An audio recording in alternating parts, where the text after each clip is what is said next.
Hello dear NEET aspirants. So മക്കളെ, നിങ്ങൾ NEET exam qualify ചെയ്തു, എന്നാൽ നിങ്ങൾ കീം രജിസ്റ്റർ ചെയ്യാൻ വിട്ടുപോയി. നിങ്ങൾക്കൊരു ഡോക്ടർ ആകാൻ സാധിക്കുമോ? ഈ ചോദ്യത്തിനുള്ള മറുപടിയുമായിട്ടാണ് ഇന്ന് ഞാൻ വന്നിരിക്കുന്നത്. അപ്പോൾ കഴിഞ്ഞ ദിവസങ്ങളിൽ നിങ്ങൾ കേട്ടിരിക്കും കീം 2024ലേക്കുള്ള ആപ്ലിക്കേഷൻ രജിസ്ട്രേഷൻ ആരംഭിച്ചു എന്ന്, അല്ലേ?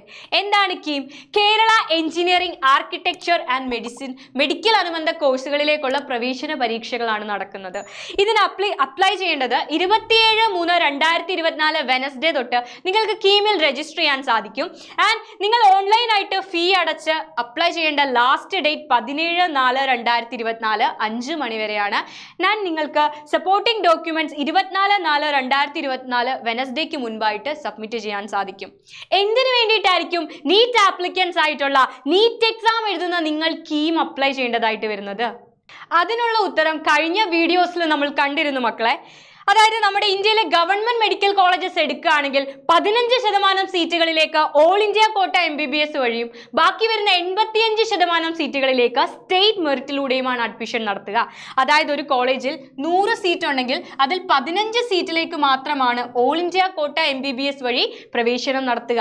നിങ്ങൾ നീറ്റ് എക്സാം അപ്ലൈ ചെയ്തു, നീറ്റിന്റെ ആപ്ലിക്കൻസ് ആണ്, നിങ്ങൾ അത് ക്വാളിഫൈ ചെയ്ത് ഉയർന്ന റാങ്ക് തന്നെ ഓൾ ഇന്ത്യ തലത്തിൽ നേടിയിട്ടുണ്ടെങ്കിൽ ഈ 15% സീറ്റിലേക്ക് തീർച്ചയായും നിങ്ങൾക്ക് അപ്ലൈ ചെയ്യാൻ സാധിക്കും. കേരളത്തിൽ ഉൾപ്പെടെയുള്ള ഗവൺമെന്റ് മെഡിക്കൽ കോളേജുകൾ എടുത്തിട്ടുണ്ടെങ്കിൽ 8000-ലധികം സീറ്റുകൾ ഓൾ ഇന്ത്യ തലത്തിൽ ഉണ്ട്. അത് ഓൾ ഇന്ത്യ കോട്ട MBBS വഴിയാണ് ആ 8000-ലധികം സീറ്റുകളിലേക്കും പ്രവേശനം നടത്തുക. എന്നാൽ ബാക്കി വരുന്ന 85% സീറ്റുകൾ അത് നമ്മൾ കണ്ടിരുന്നു.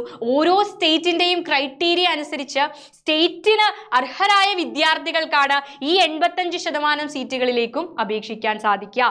സോ നമ്മുടെ കേരളത്തിന്റെ കാര്യം എടുക്കുകയാണെങ്കിൽ മുഴുവൻ മെഡിക്കൽ കോളേജുകളിൽ 12 ഗവൺമെന്റ് മെഡിക്കൽ കോളേജസിലായിട്ട് 1755 സീറ്റുകളാണ്. ഇതിൽ ഏകദേശം ഒരു 263ഓളം സീറ്റുകൾ ഓൾ ഇന്ത്യ കോട്ട MBBSലേക്ക് പോകും.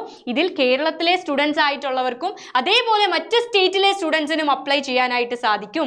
എന്നാൽ ബാക്കി വരുന്ന 85% സീറ്റുകൾ ഇതിലേക്ക് അപ്ലൈ ചെയ്യാൻ സാധിക്കുക കേരളത്തിന്റെ ക്രൈറ്റീരിയ അനുസരിക്കുന്ന കുട്ടികൾക്ക്, നീറ്റ് ക്വാളിഫൈഡ് ആയിട്ടുള്ള സ്റ്റുഡൻസിന് മാത്രമായിരിക്കും. ആ സ്റ്റുഡൻസിൽ ഒരാളാകണം നിങ്ങളെങ്കിൽ തീർച്ചയായും നിങ്ങൾ കീമിൽ രജിസ്റ്റർ ചെയ്യേണ്ടതായിട്ടുണ്ട്. ആ റാങ്ക് തയ്യാറാക്കുന്നത്, ഈ 85% സ്റ്റേറ്റ് മെറിറ്റ് തയ്യാറാക്കുന്നത് എന്തിന്റെ ബേസിലാണ്? കേരള മെഡിക്കൽ റാങ്കിന്റെ ബേസിലാണ്. കേരള മെഡിക്കൽ റാങ്ക് തയ്യാറാക്കുന്നത് കേരള എൻട്രൻസ് കമ്മീഷണറാണ്. നിങ്ങൾ എക്സാം എഴുതേണ്ടത് നീറ്റ് എക്സാം തന്നെയാണ്. നീറ്റ് എക്സാമിനുള്ള സ്കോറിന്റെ ബേസിൽ, സ്കോറിന്റെ അടിസ്ഥാനത്തിലായിരിക്കും Kerala medical rank Kerala entrance commissioner തയ്യാറാക്കുന്നത്. പക്ഷേ ആ റാങ്ക് ലിസ്റ്റിൽ ഉൾപ്പെടണമെങ്കിൽ, ഈ 85% സീറ്റിലേക്ക് അപ്ലൈ ചെയ്യണമെങ്കിൽ തീർച്ചയായും നിങ്ങൾ എന്ത് അപ്ലൈ ചെയ്യണം? എന്ത് രജിസ്റ്റർ ചെയ്യണം? കീം രജിസ്റ്റർ ചെയ്യണം. ഇത് ഗവൺമെന്റ് സീറ്റുകൾക്ക് മാത്രമല്ല ആപ്ലിക്കബിൾ ആയിട്ടുള്ളത്, സെൽഫ് ഫിനാൻസിങ് കോളേജസിലും നിങ്ങൾക്ക് ആവശ്യമായിട്ട് വരുന്നതായിരിക്കും. സോ തീർച്ചയായും കീം രജിസ്റ്റർ ചെയ്യുക. രജിസ്റ്റർ ചെയ്യാനുള്ള അവസാന ഡേറ്റ് മിസ് ഓൾറെഡി ഈ വീഡിയോയിൽ പറഞ്ഞിട്ടുണ്ട്. എത്രയും പെട്ടെന്ന് നീറ്റ് ആപ്ലിക്കൻസ് ആയിട്ടുള്ള നിങ്ങളും കീം രജിസ്റ്റർ ചെയ്യണം. ഞാൻ നീറ്റ് അപ്ലൈ ചെയ്തിട്ടുണ്ട് എന്നുള്ള ധാരണയിൽ കീം അപ്ലൈ ചെയ്യാതിരിക്കരുത്. ആർക്കെങ്കിലും, ആരുടെയെങ്കിലും അറിവിലേക്ക് ഈ ഒരു കാര്യം അറിവിലേക്കില്ലെങ്കിൽ എത്തിക്കുകയാണ് ചെയ്യുന്നത്. സോ ഈ വീഡിയോ നിങ്ങൾക്ക് യൂസ്ഫുൾ ആയിരിക്കുമെന്ന് വിചാരിക്കുന്നു. ഇനിയും ഇൻഫോർമേറ്റീവ് ആയിട്ടുള്ള ധാരാളം വീഡിയോസിലൂടെ നമുക്ക് വീണ്ടും കാണാം. ബൈ.